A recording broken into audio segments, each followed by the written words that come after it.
The election of Ronald Reagan. That's what we'd like to talk about today.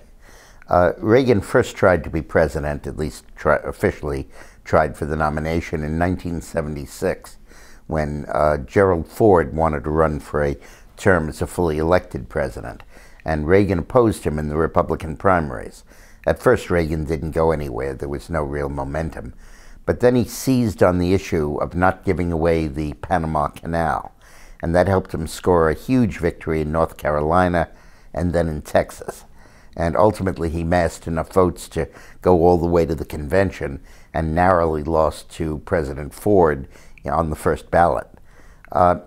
Reagan used the Ford period during the Carter presidency period after Carter defeated Ford to really hone his image, develop his platform, and really develop the strength for his 1980 campaign.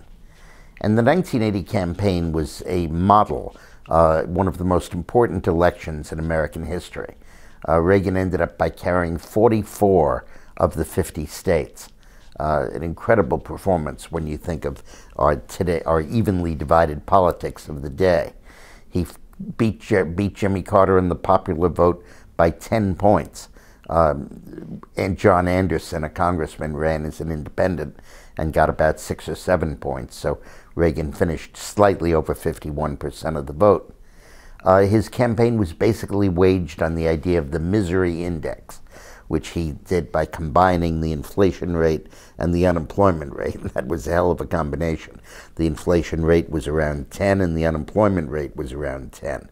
In fact, at various points, the inflation rate went up into the mid-teens.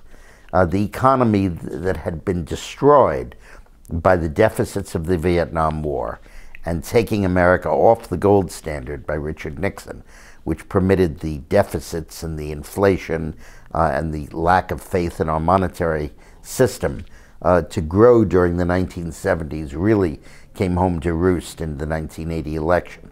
And all this was exemplified by the Iran hostage crisis, which showed the incredible weakness of America. Carter had faced a very difficult primary challenge from Senator Ted Kennedy, and each week, first one and then the other, and one and then the other, won a primary a week kind of thing, until eventually Carter won the game of musical chairs. But it was a weak win, and Carter went into the election badly weakened. And then Reagan triumphed over him in the debates. Carter tried to portray Reagan as a bomb thrower, trying to resurrect the memory of Barry Goldwater and the fears of nuclear war. But when people got to know Reagan and met him and got to know his sunny personality and the way he talked and the stuff he said, it really changed their view. And Reagan, rather than compromise to the mood of the moment, made the moment come to him. It's not just an epic moment in American history and world history. It was an epic moment in political theory, because it was such a decisive change in the philosophy of government. It really has its parallel only in the 1932 election of FDR. But whereas FDR basically didn't tell the truth to the American people, said he wouldn't raise taxes, said he wouldn't run a deficit, and never explained what he'd do. He just promised to do something. Action and action now, as he said, but who knew what the action would be? Reagan was very clear in laying out exactly what he'd do and campaigning on that. And he ultimately brought the American people around to him.